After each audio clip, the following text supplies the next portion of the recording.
Hey everyone, thanks for tuning in to this week's episode of our Builder Spotlight. We have an amazing guest today who is currently the community advocate for ENS domains and previously held a position with ENS Vision. Sadaf, thank you for joining us today. Yeah, thank you for having me. I'm excited to be here.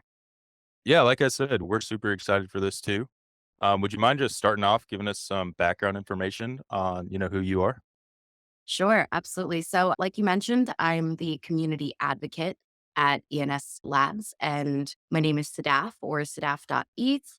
I used to work for ENS Vision, so you guys might know me from there.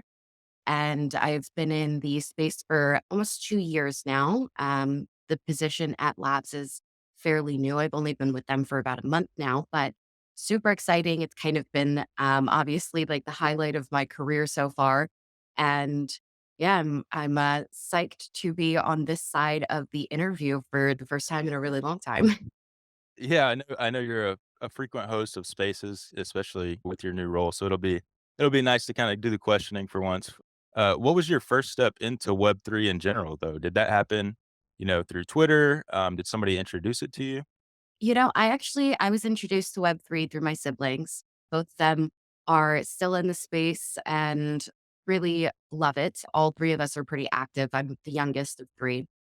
And I kind of fell into Web3 during a transitional period of my time. And I was kind of relocating, had left my home in Philly, moved out of my apartment, quit my job, and was looking for a way to make some money while I was on the road. I took like a 2 month long solo trip, RVing through the States to find out where I wanted to kind of live next and what my next step was. And I was just looking to kind of make a little bit of money on the side, I think, as a lot of us try to do, and kind of see maybe crypto as an opportunity to do 2 years ago. And I ended up kind of fascinated by the NFT scene. And I think at some point along the way, I realized that NFTs were really cool and I loved, the potential of technology that they had, but I didn't really feel like they were fully there yet. So I wanted something more to kind of sink my teeth into. And throughout that process, I had discovered ENS just because, as a lot of us feel, I didn't feel totally comfortable or safe sending my assets back and forth or sending crypto back and forth with this long 42 character address. And I had learned about ENS pretty early on, but hadn't fully dived into it yet. Once I kind of went through my NFT phase and was looking for a little bit more, I started focusing on ENS, and that's where I really found my passion. And I'm not on the dev or tech side of things, but I do have a fascination with it. That's always kind of been a thing for me. So it was cool to be surrounded by all these people that were building, and it was really inspirational. I just kind of focused my time and energy on it, trying to learn from the people around me, and it stuck. And are your siblings, are they still in the space as well? Do they have any projects that they're doing or any positions that they hold in the community? Um, they are both anonymous, but then they don't have any projects or anything like that, but they are in the ENS space primarily, a bit in the NFT space still as well. But yeah, I'm very, very close to my siblings. So, we talk often and they give me advice and critique me in ways that, maybe the community or the public wouldn't because they just know me on that level. But yeah, they're huge supporters. Gotcha. Yeah, it's gotta be nice having family members who kind of understand the space. I know when I explain it to, my siblings or even my friends and family, I kinda get looked at like I'm crazy a lot of the time, so that's gotta be nice to have. Yeah, it's great to kind of have that rebound to bounce things off of and stuff. And yeah, like I said, they're super supportive of, how far I've come in this kind of short amount of time. So it's great to have that. Yeah, it definitely sounds like it. Now, I know you mentioned your role with ENS Vision. How did you kinda segment from, learning about crypto and first learning about ENS to getting the position with ENS Vision? Yeah, that's a good question. I think as I mentioned earlier, I'm not on the dev or tech side of things. As much as I would love to be, it's always kind of been a dream to be like a coder, but I wanted to find a way to contribute to the community. I think I was really lucky in having two other people show me the ropes on such a personal level. And I know how difficult it can be to learn about Web3 because a lot of it is knowing what questions to ask. So I wanted to kind of create a safe space for people of whatever caliber or level they're at with learning to join and ask questions and just kind of get involved or just sit back and listen if they wanted to. So I started doing spaces, and that's kind of where things picked off. I was able to host ENS Vision right before their marketplace had dropped through my friendship with Zero Zero Coins.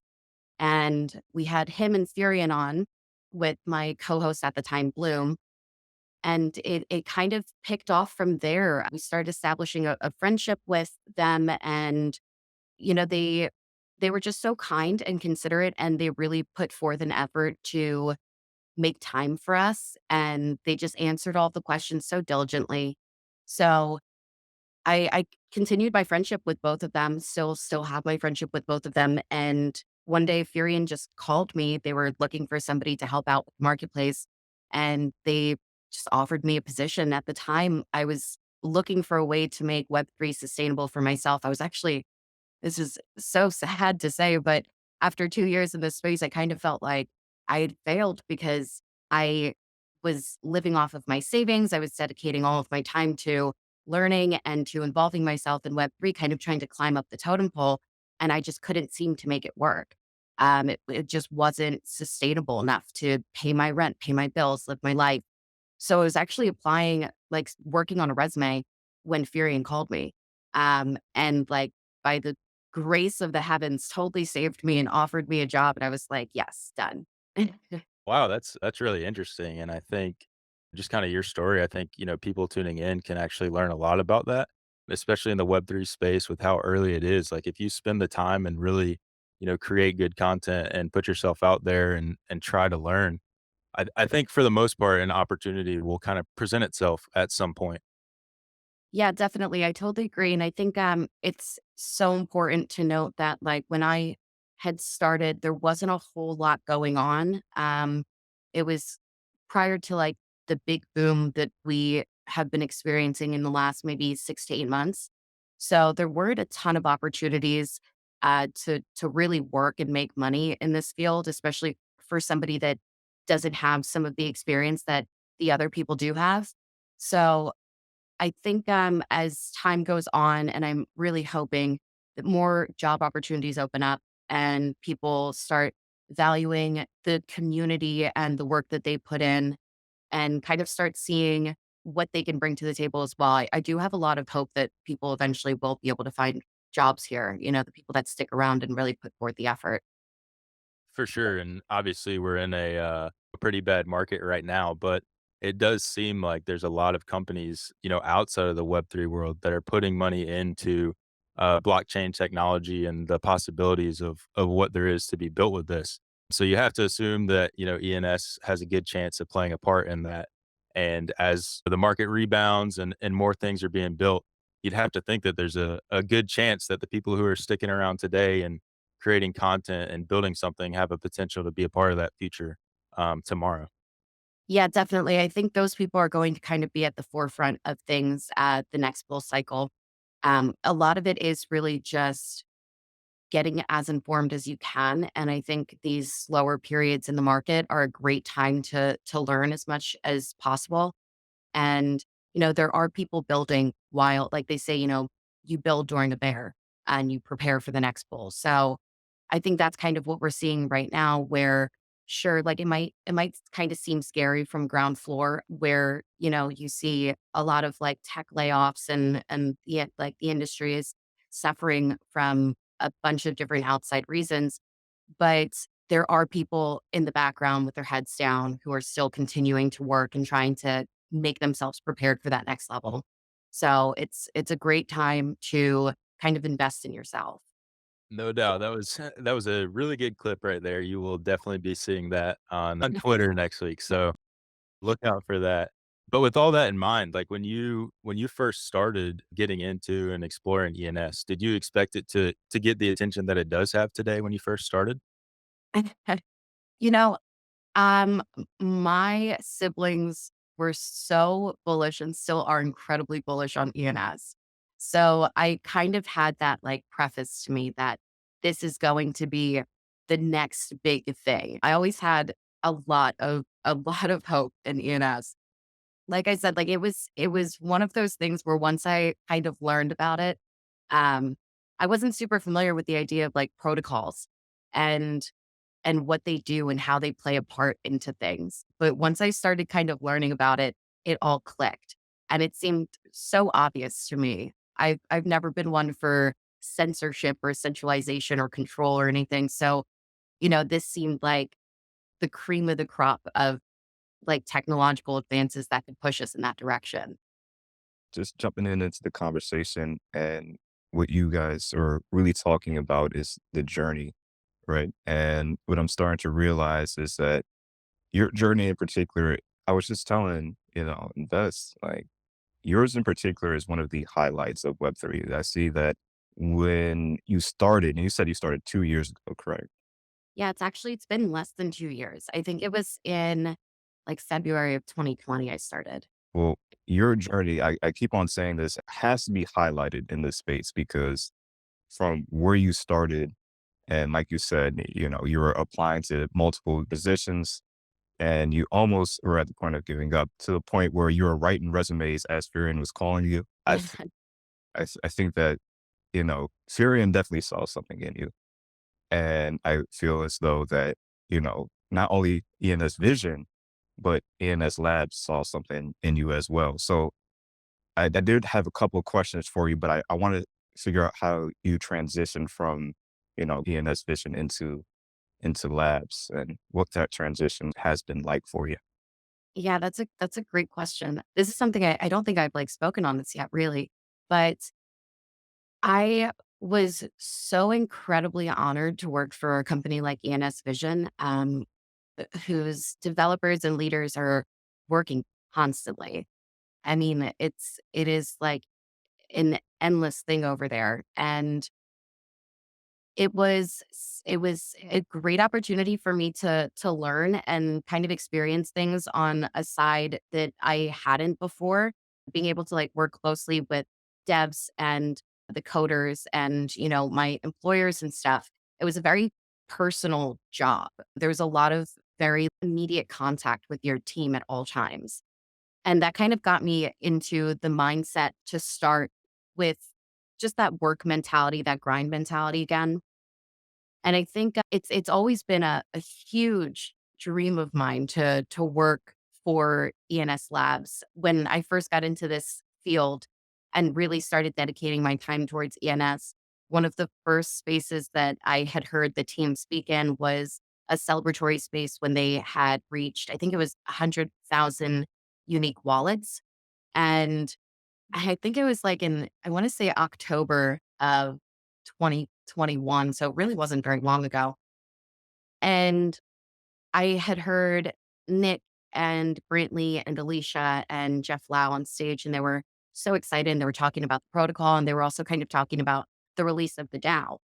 And it was the first time that I had ever heard a woman of color, like, really representing something so massive, especially in the tech field, Alicia. And she became an immediate inspiration for me. And, somewhere along the way, we had gotten in contact. I think it was like 8 months later or so. We had gotten in contact with each other and started just doing one on one meetings. And I was thrilled that she was making time for me because she's such a busy woman and, she has so much on her shoulders. And I think we just established that friendship and that connection. And they offered me a position there. And I mean, as incredible as my job was at ENS Vision, it was something that I really couldn't turn down. And I was really grateful because my team at Vision really supported me and understood and wished me the best of luck. And, I'm still in contact with them and everything. So it was a pretty smooth transition, which I'm really lucky for, I think. But yeah, it was probably, I mean, up until my offer at Labs, vision was obviously the highlight of my career in and outside of Web3.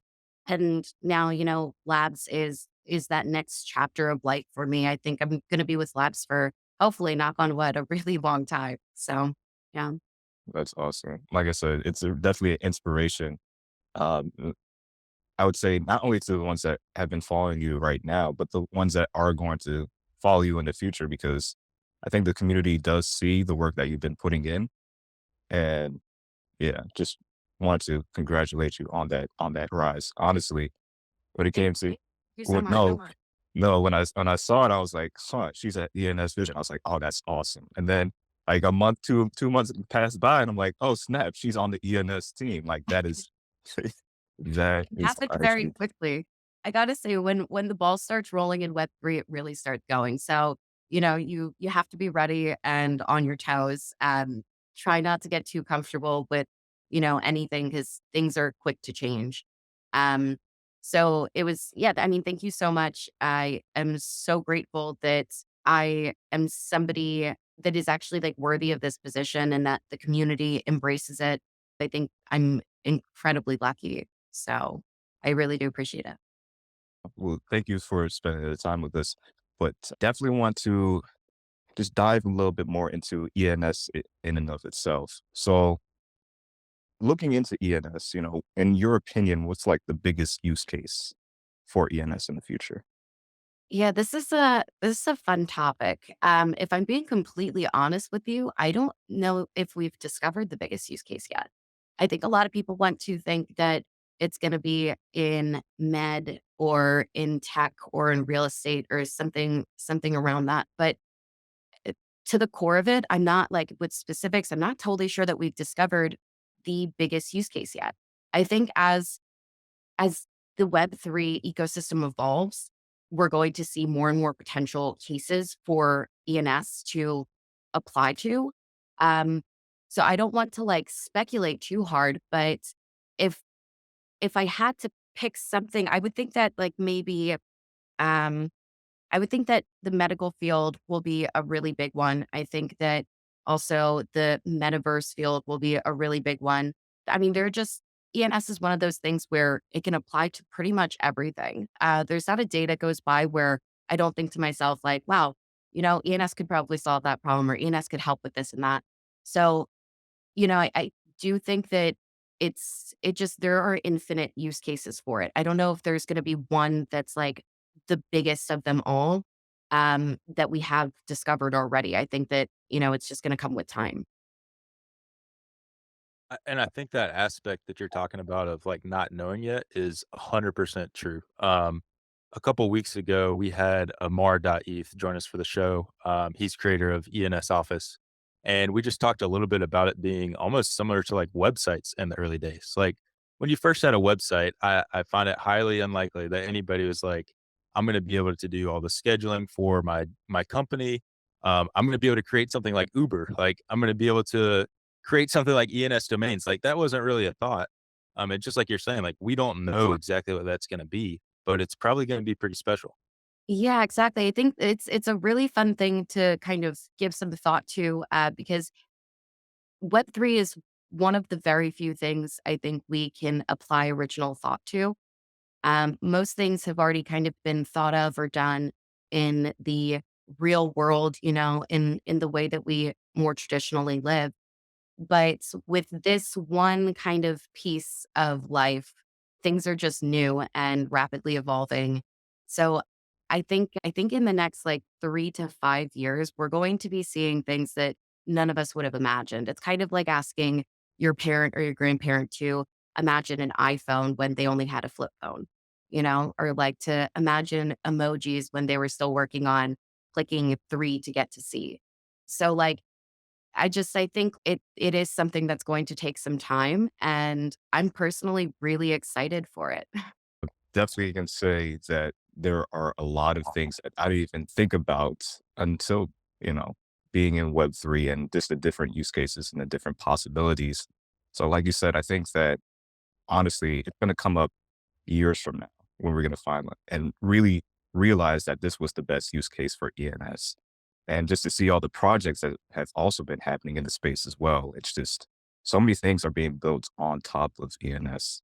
And it's quite ridiculous that honestly, when we were talking with ENS Redirect, I was thinking that the idea, the concept was actually brilliant and just no one had created it yet. So that was pretty awesome to see. But I did want to ask, are there any projects, right now that you're interested in and looking into? Yeah, yeah, absolutely. Well, more specifically within ENS, Dylan has, been working on a whole lot of projects. And I think one of my favorites is Heaven's Tools. I think it's really cool to develop something for developers, develop a product where it has longevity in the way that people are going to be using it to create content and to create their own websites and things of that nature. So I think that's the one that I've been focusing on a lot. Um, I also, the one that you just mentioned, ENS Redirect, I think is really cool as well. I actually recently used it to redirect my link tree in my bio to Sadaf.eth.limo. So I think that's a really neat one as well. I'm really interested in people that are building for builders or to make it easier for newcomers or newbies, even myself, to kind of do something with all of the utility and the use cases that ENS has as potential. I think that's awesome. And I think that what you're starting to see, like you said, is the community actually building for the community itself. And so that's the only way we're going to grow. And honestly, that's partly the reason that we're doing this now is to highlight the different builders like Dylan, like ENS Redirect, like ENS Office, because we want people to know that the space is growing and that we are one in the community. Yeah, absolutely. And there is so much potential there. And it being a protocol, it's kind of like a blank slate, but even more so, it's your blank canvas and it's also your paintbrush and it's also your acrylics and your colored pencils. It's kind of your path to creating your own identity and your own image. And then once you do that, it's your choice to decide what you do with that freedom. So there are just so many different ways that it could go, so many different things to do with it. It's pretty infinite. Yeah, that's for sure. And like you're saying, with the infinite part, we still don't know what there is even left to do. So that's just going to keep growing the list of the projects out there and keep growing the list of possibilities that this community can create. I did kind of want to get your thoughts on if there's anything revolving around ENS that people might misinterpret or don't fully understand, in your opinion. Yeah, this is a great question. I think one thing that people may misinterpret is the use of DNS to ENS importing. I think that's something that personally is very, very exciting to me. I think it's going to be a way to onboard the masses and the quote unquote normies because once these huge companies with, you know, like crazy amounts of users really start adopting ENS, that's when we're going to see a huge turning point.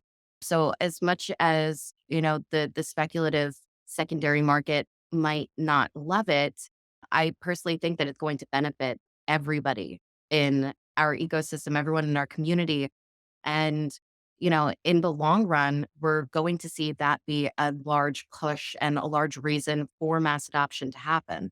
I do think that it's kind of misunderstood a little bit, but if you give it some thought, with an open mind, I think that you will also kind of see that we do need these larger companies to find a way to kind of bridge their communities to ours. And this is a very easy and simple step that they can take. So, we don't really see .com or HTTP or www in our browsers anymore, but they are there and they are working in the background. So I think it's going to add a lot of value to the protocol in general. So I think that's something that maybe is misinterpreted, but has a lot of potential, a lot of value to it. Oh, right on, right on. We were just talking to Sean Murray, and one of his biggest things that he was able to teach us, or I know at least for me, was the fact that you can import the, ENS with DNS and that integration. I think that a lot more people are still not even aware of that part, let alone the full capabilities of ENS. But wanted to just ask you about your involvement more in ENS labs. I know we keep touching on this, but I think that this is honestly one of the most epic things I've ever seen in Web3. So, yeah, can you tell us about, what you guys are currently working on? Yeah, absolutely. So the ENS Labs team is amazing. I am so grateful to be working with these people. They're really, really cool, incredibly smart. I mean, it's truly thrilling. My job, my role there as community advocate is kind of to be boots on the ground, working with the community, trying to find out what is needed of us, what I can work on implementing for you guys, for all of us, really. And right now, I think we're preparing for Q1 of next year. Everybody's kind of setting their goals and getting themselves in order for that. I know that I have certain goals that I want to reach for myself on a personal level, and then also just as a contributing member of the ENS ecosystem and of labs. So I'm hoping, right now we're working on a couple of different things. Name wrapper is really the biggest one, and it is in its hopefully last auditing stage. And we will have that deployed. I don't want to give any specifics because it's certainly not my place, but hopefully within the next maybe 4 or 5 months, I would say, unless there are any hiccups. They did actually end up improving the layout of it and contract. So they've added more capabilities and stuff. So that's kind of what I've been focusing on right now. I think Jeff is actually kind of manning that and putting together a lot of content and a lot of writing pieces and stuff for people to start adapting to seeing these words. My role is probably going to be breaking some of that down because he's very intelligent and he speaks like a dev and he speaks like a coder. So I'm going to try as much as I can to interpret that in a way that all of us can understand. So that's kind of been the biggest thing right now. I think another huge thing that Labs is going to be working on this next year is kind of pushing towards some PR and marketing, trying to get more traditional forms of advertisement out there for ENS to expand a little bit into just the IRL kind of normie space. So we'll hopefully be seeing a lot of really big things in Q1 of this upcoming year. Well, I'm excited. Speaking for myself and probably for the community. Yeah, we're definitely excited to see what comes out of the ENS Labs team. Yeah, we both. If you're able to just kind of talk a little bit more about maybe some of the thoughts behind potential marketing plans. I know you said that it's not necessarily the immediate thought on the agenda, but if you have any thoughts on it, potential ideas or, things that maybe the community itself could help take part in and help grow this, like, is there anything that comes to mind for you? Yeah, I mean, this is more so Corey's field. This is something that he's been working closely on. So I don't want to talk too much on it as it's not really my place. But I think as far as what I can do to help or how I'm envisioning myself being a part of it is reaching out to larger content creators, people on different social media platforms potentially, and seeing if we can kind of get the word out there in a more traditional yet modern way. So I guess like, technology through social media and like I hate to say it, but influencership, things of that nature. And I think a big thing for us is going to be education.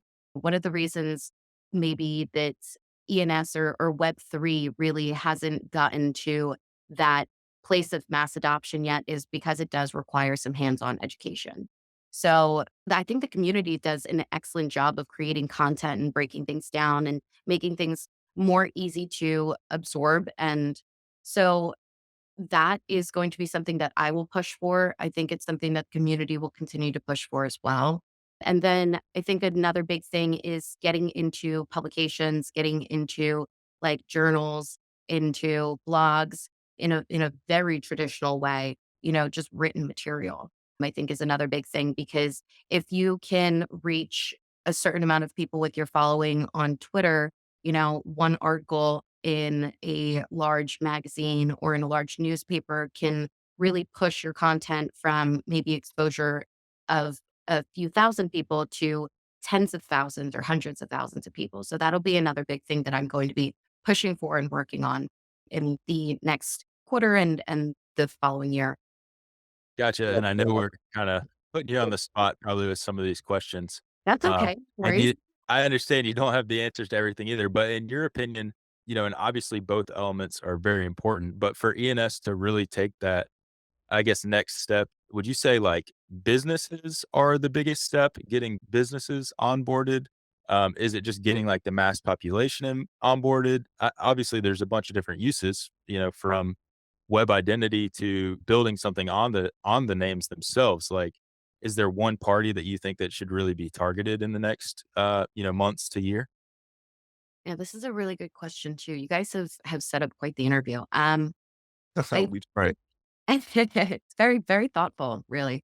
Um, I think getting ENS involved and incorporated into other protocols and in front of other teams and people that are building in this space as well, not in ENS, but in Web3 in general, like in the metaverse or in social graphs or something of that extent, even like Barcaster, things that maybe people in the community are building but aren't even out yet. I think reaching people early is a big thing and having them kind of work ENS into whatever they're working on, whether it's a protocol or project or whatever the development is.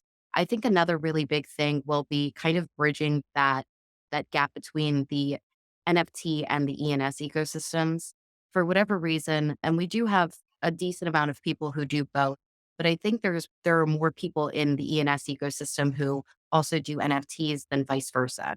So I think really reaching out to the NFT world and putting it in front of them and getting them onboarded and kind of showing them why ENS will matter so much and how it could really improve their lives and help with what they're doing will be a very great and important step. Beyond that, I think onboarding people like large companies through the importing option, I think will be another really large push. Once we see, and we have already seen massive companies start working with ENS and building on top of it or acquiring their names, once we really see them putting it to use, I think it'll be a massive game changer for us. Like you said, there's so many potential use cases. I think even like royalty programs, things of that nature, maybe in the like shopping industry, I think merchants will make great use of it. So those are probably a couple of things that for me, once we see those things really happen, I think will speed up the process. Yeah, I think those are all really good points. I mean, every time I feel like every conversation I have, I kind of jump back to websites and like, the early days of how people saw they were using them and the adoption of them. But like in my opinion, it's trying to transition from like a want to get an ENS to like a need to get an ENS name. Um, Exactly. Yeah. so it's like, if Starbucks starts using their .eth for a royalty program, or a rewards program, like, of course, people are gonna have to get one in order to do it. Like, if somebody creates the next big social platform, like, people are gonna have to get one in order to take part in it. So I think, in my opinion, and I wanted to hear your thoughts on it first, but in my opinion, it's the businesses and the builders, which we obviously have a lot of builders in this space that have to be targeted before, like, the mass population actually wants, but also needs to take part in it. Yeah, absolutely. There really does need to be a push for education, I think. And that'll drive a lot of what's going on in the background because the backbone of really any large industry is the builders. The people that you might not see but are engineering the entire operation. So once we reach them and once they see why it is so important, I think from there we'll see the ball like really rolling. Yeah, for sure. I was trying to see if I could find it. We put out a tweet like early on whenever I first created ENS Central that like kind of touches on it. But it was essentially saying that like, at the end of the day, it's the builders of today that are deciding the future of tomorrow. Like everybody else, the rest of the population, they're just following the path that is being built for them. So really, if you're trying to get ahead on this stuff, like looking towards what the good builders are doing, showcases what the next big thing will be. And in my opinion, that's really looking like ENS is what the builders are using to build today. Yeah, definitely. And another thing I wanted to mention is also that ENS is very unique, not just because of its importing option, but because it is multi-chain. You have the ability to use ENS on over 100 different chains. So anybody on any different blockchain with any project coming out can still use ENS's potential and capabilities and utility to build their project further. So this is something that I think a lot of people don't realize, but is something that I try to inform people of. It's maybe not as well known because obviously Ethereum is in the name of ENS, but it is a huge factor in adoption. This isn't something that is isolated. It's something that can be used on any blockchain almost, you know? So it has a crazy amount of potential in that way. Right, and it's almost somewhat of a hindrance with the naming because I know for myself when I first started, I was like, "Alright, so I can only do anything with Ethereum." I didn't even realize you could send NFTs and stuff like that through a .eth name, so it's like, the ability to get that point across to people, I think, is gonna be huge in the coming months to years. Yeah, definitely. And, we're going to see a lot of different use cases, even with the exchanges and stuff. You've already got CB.ID, which is using ENS in the background there. And there are so many other exchanges and platforms that, hopefully we'll be trying to reach out to and coordinate with and allow them to kind of do it in a similar way. So once we see that happening, and again, like it's not always super important that ENS is like .eth, I should say, is in the forefront of things. Really what ENS Labs mission is to protect the longevity and to increase the opportunity and the value of the ENS protocol. So ETH is not ENS. ENS is a protocol that can be used in so many different ways and it's just working in the background, really. .eth is the representative of that, but there's just so much more going on in the background. Yeah, 100%. You know, just this whole entire process, this seeing where you really came from. And even right now, just the fact that you're able to explain the EMS protocol, explain what you're excited for, I think is actually pretty awesome. So thank you again for, being able to speak with us. One thing I did want to ask you though, and this is a little bit of a little personal question, Okay. but but if anything, when I first met Alicia, I think it was around like uh, NFT NYC. And when I first met her, I didn't know who I was looking at.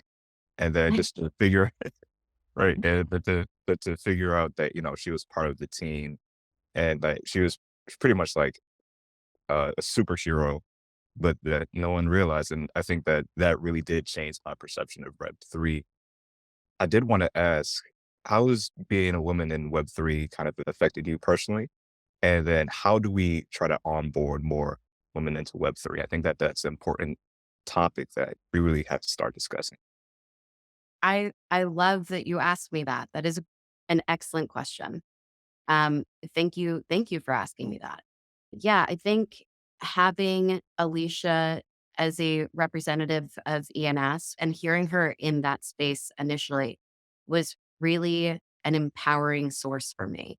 Alicia is such a strong woman. She's such a strong person in general, but you really don't see very many women, especially women of color, but women in general in this space, in the tech space, who are at the forefront of things.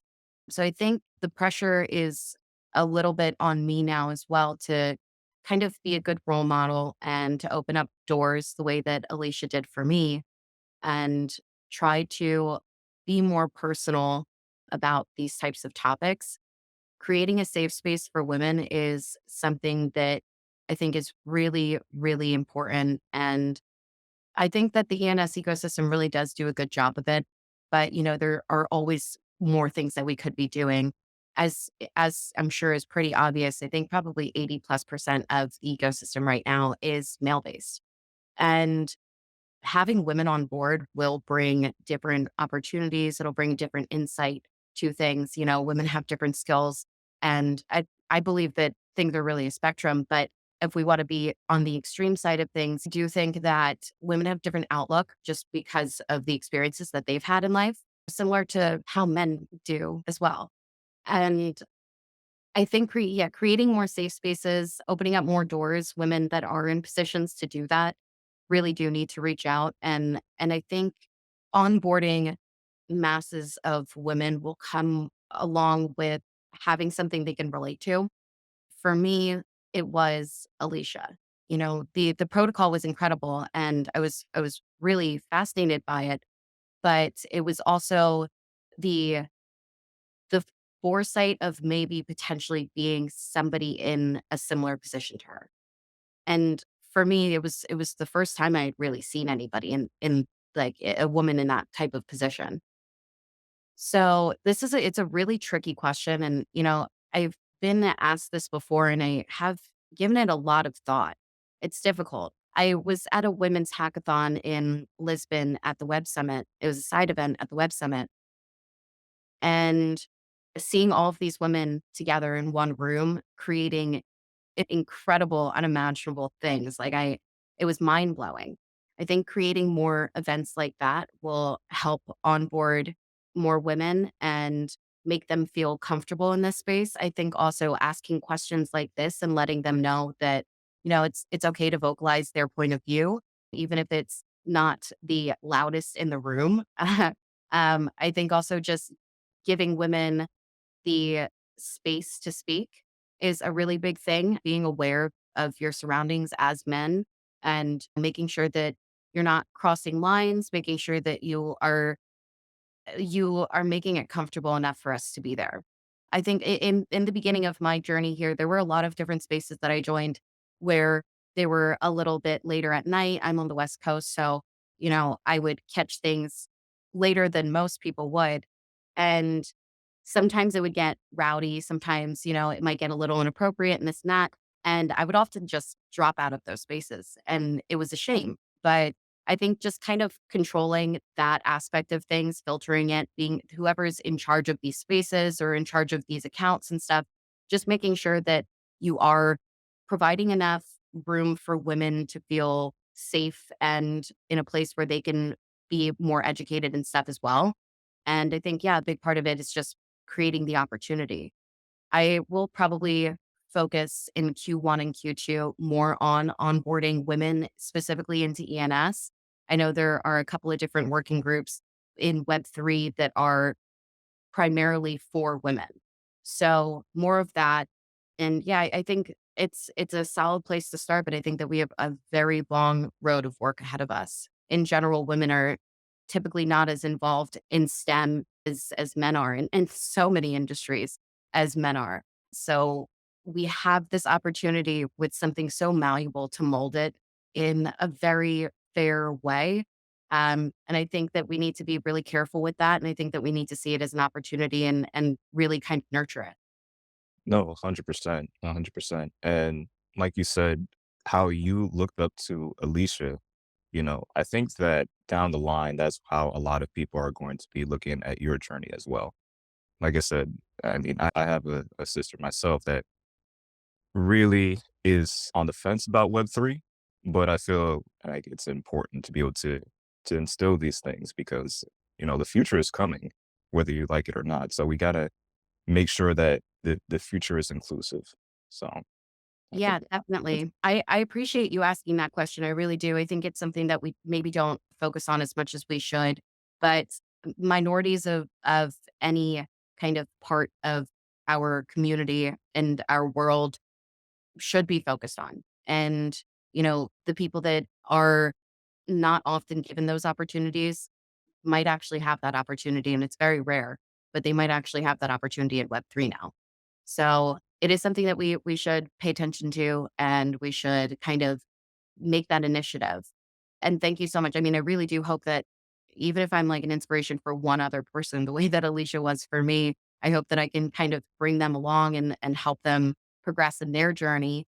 And there are so many women in this space that are doing really incredible things. And, we just do it differently.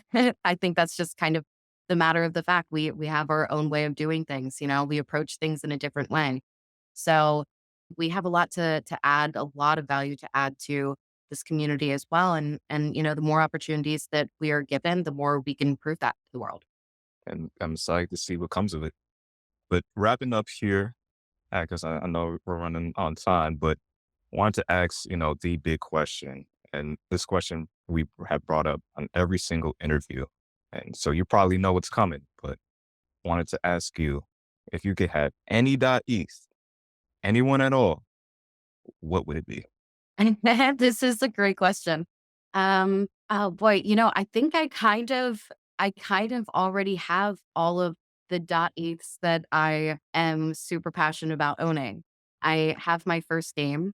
Between myself and my siblings, we have our first name, our last name, our mother's maiden, and like my parents' names as well. So I feel really comfortable with where I'm at. I want other people to have the opportunity to own whatever name they want too. And I think I'm like good with just owning my identity. I think that's like the biggest one for me. Um just being able to represent myself with my name, which is a unique name, certainly, but in many other cases, I haven't actually been able to get it. Like I don't have it on other social media sites. I don't even have it on Twitter. So it's pretty cool for me if things, really do evolve and progress in that direction that I am Sadaf.eth. So that's pretty exciting for me. But yeah, I think I probably own the one that I would want most. I don't think we can let her, I don't think we can let her get out of this. I I like your answer, but you gotta give us something. You can't get out of the Fine. question. Okay, okay. Well, I used to own SAD.E. It's kind of a funny story. Somebody reached out to me because they thought my name, Sadaf, was actually Sad.AF. And this was very early in my ENS journey. And I decided to buy it off of them. And it was the most money I think at the time that I'd ever spent on anything. It was very expensive. And I I bought it and I wasn't able to hold on to it because I had overinvested like many of us do. And so it was very unfortunate, but I had to sell it. And I think if there was one ENS, just because it has kind of sentimental value to me, one ENS that I could get back, it would probably be sad.e. I will definitely accept that as an answer. I couldn't let you be our first guest to just avoid the question there. So thank you for giving us something there. But, It's a pleasure. it I really did enjoy listening to all of the answers you had and all the thoughts you had for us today. Certainly a lot of clippable moments, so you will probably see a lot of posts with you tagged over the coming weeks, but I just wanna say thank you again for doing this. I know we're both and everyone in the community is looking forward to, see what you do with ENS Labs and how you continue to grow ENS as a whole. Yeah, if I can just take a moment to thank you guys too. I love what you guys are doing with ENS Central, and I think it's very innovative. I haven't seen anybody really playing around with like a graphic style of putting content out there. So that's pretty neat to see. It's really original, and I think it really shows a lot of ambition and initiative on your parts because with me it just started out with spaces. But this is a really, really cool project. So I appreciate you guys making time for me and having me on. You're making me blush. You got to stop. Nice. That's No, we're trying to do something that's, hopefully different from what other people are doing. A lot of the guests that we've had come on have said, similar things about just, while people are definitely putting out a lot of great stuff in the community, just having different mediums to showcase what ENS is all about and what potential it has, that's gonna be really important, in the coming months to year, like you were saying, to onboarding more people and getting people who want to get involved into it. But again, thank you for coming on. I really appreciate it. We both really appreciate it. And we're looking forward to seeing what else comes. yeah, thank you guys so much.